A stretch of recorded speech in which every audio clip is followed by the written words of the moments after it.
बिस्मिल्लाहिर्रहमानिर्रहीम। अस्सलामुअलैकुम dear students, this is SN बायोवाला। आज की जो वीडियो है बेसिकली हमारी कल हमने डिस्कस किया था that one is a urinary system को डिस्कस किया था और यूरिनरी सिस्टम के कुछ पॉइंट्स डिस्कस किए थे और इसमें बहुत ज़्यादा हमने डीपली डिस्कशंस भी की थी कि फॉर एग्ज़ाम्पल कौन कौन से हमारे पास रीनल कॉर्टेक्स क्या है, रीनल मेडुला क्या है, रीनल कॉलम्स क्या है, मेजर कैलिक्स क्या है, माइनर कैलिक्स क्या है। तो आज यूरिनरी सिस्टम के अंदर हम किडनी का एक स्ट्रक्चर में हम पढ़ते हैं that one is a nephron. ठीक है, ये हमारे पास आपने सिस्टम में याद रखना है कि नेफ्रॉन। अच्छा, एक किडनी के अंदर कितने नेफ्रॉन्स होते हैं बताएं जरा, शाबाश। कितने? 2 नहीं, दोबारा बताइएगा। 4 नहीं, 10 नहीं, 20 नहीं, मिलियंस ऑफ नेफ्रॉन है यहां पर, millions and billions of nephron यहां पे मौजूद हैं। ठीक है, सो नेफ्रॉन की बात करें तो नेफ्रॉन किसे कहते हैं, तो आपने इसको मैं इसलिए बनाया हुआ था कि भाई इससे रिजेंबल आपको चीजें पता लगती हैं। यहां पर आपको मिलियंस ऑफ नेफ्रॉन नजर आते हैं स्ट्रक्चर्स के अंदर। नेफ्रॉन बेसिकली क्या है? नेफ्रॉन है this one is a functional unit of kidney. Kidney का जो फंक्शनल यूनिट, कौन सा यूनिट है?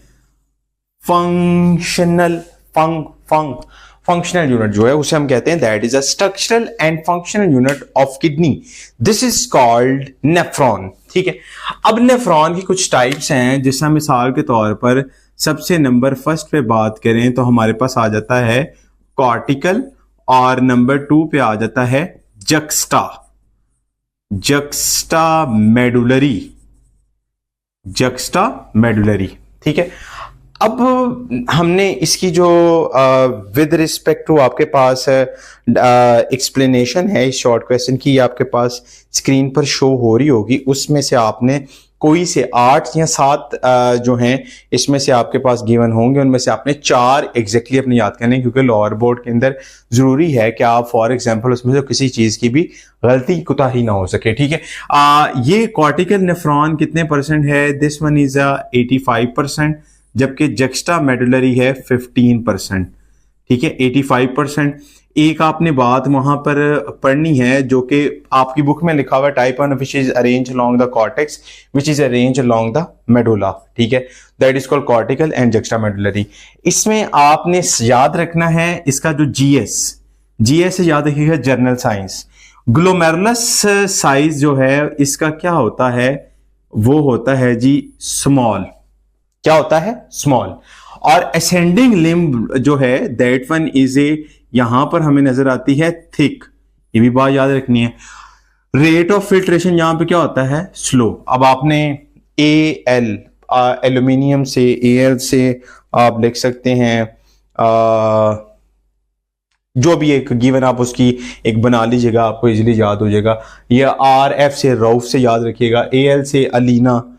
ठीक है, journal science Alina and Rauf. ठीक है, इसे आप याद कर सकते हैं। ठीक है, जिस तरह आपको अच्छा लगे उससे याद कर सकते हैं। तो कॉर्टिकल नेफ्रॉन, पहली बात जो अलोंग द कॉर्टेक्स है, juxta medullary along the cortex and medulla, पहली बात। दूसरी बात, कॉर्टिकल 85% है, जक्स्टा मेडुलरी कितने परसेंट है? 15%। और जो ग्लोमेरुलर साइज इसमें स्मॉल है, जक्स्टा मेडुलरी में क्या है? लार्ज है। यहां पर असेंडिंग लिम्ब क्या है? थिक है। यहां पर क्या है? थिन है। रेट ऑफ फिल्ट्रेशन यहां पे स्लो है, यहां पे क्या है? फास्ट है। कॉर्टिकल नेफ्रॉन का फंक्शन के हवाले से याद रखिएगा कि इसमें क्या होता है, कॉर्टिकल में वेस्ट प्रोडक्ट रिमूव होती हैं।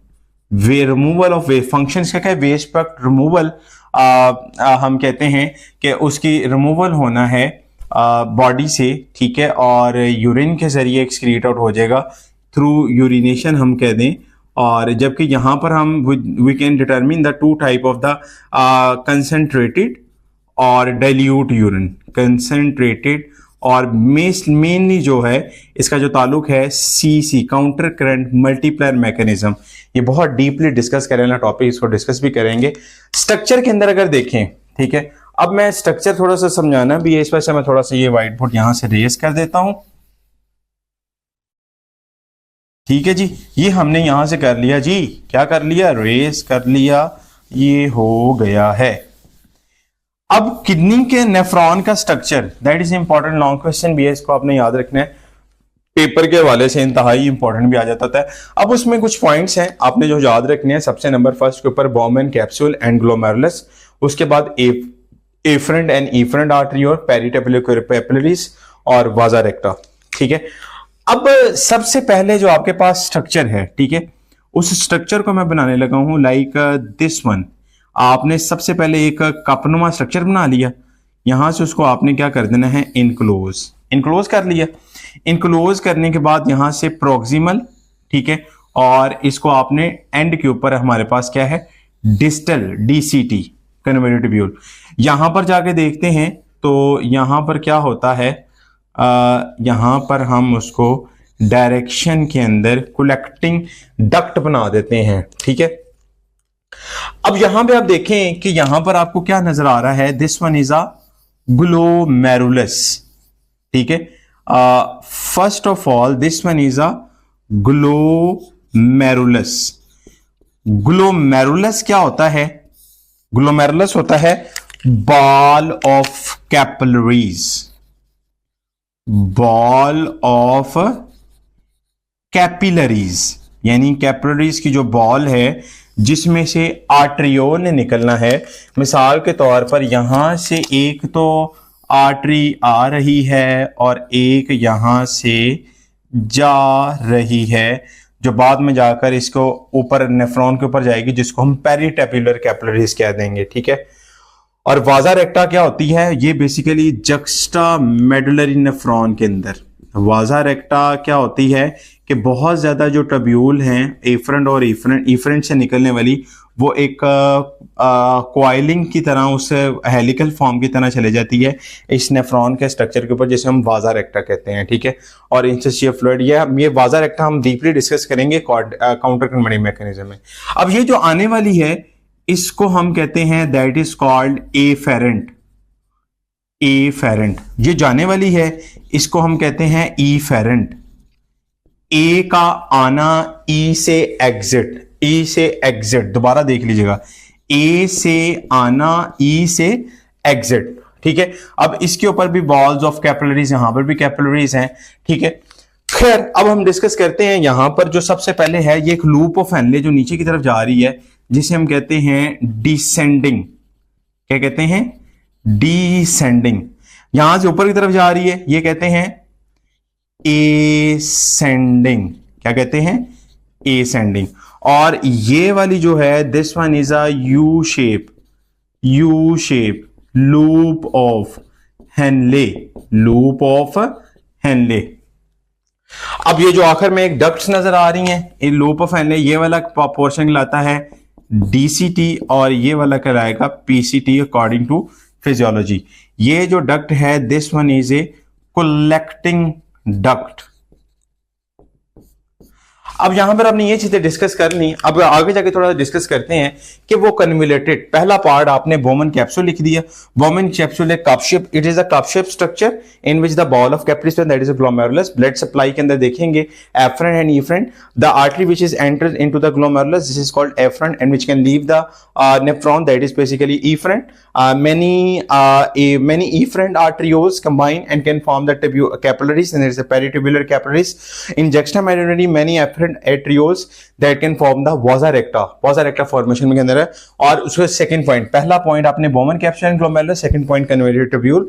कन्वर्टेड प्रॉक्सिमल कन्वर्टेड ट्यूब्यूल है, जिसके अंदर हम कहते हैं यूजफुल मटेरियल की क्या होनी है, क्या होनी है बेटा जी, reabsorption. क्या होनी है, that is reabsorption takes place, so that's why distal convoluted tubule क्या करता है, secretions of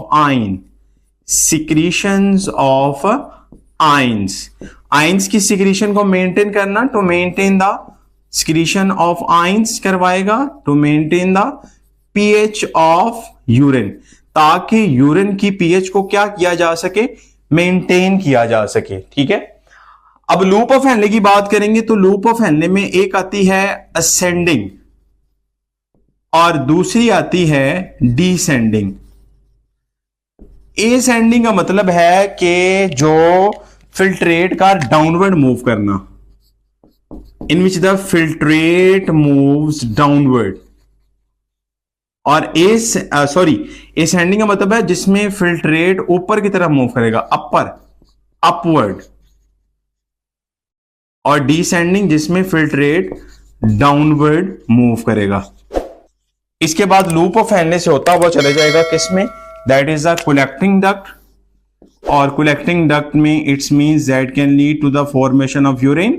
कलेक्टिंग डक्ट, जब बहुत ज्यादा डक्ट मिलती हैं कलेक्टिंग डक्ट, उसको हम कहते हैं that is called papillary ducts, that is known as a papillary ducts. तो आज के लेक्चर में आपने नेफ्रॉन को पढ़ा है।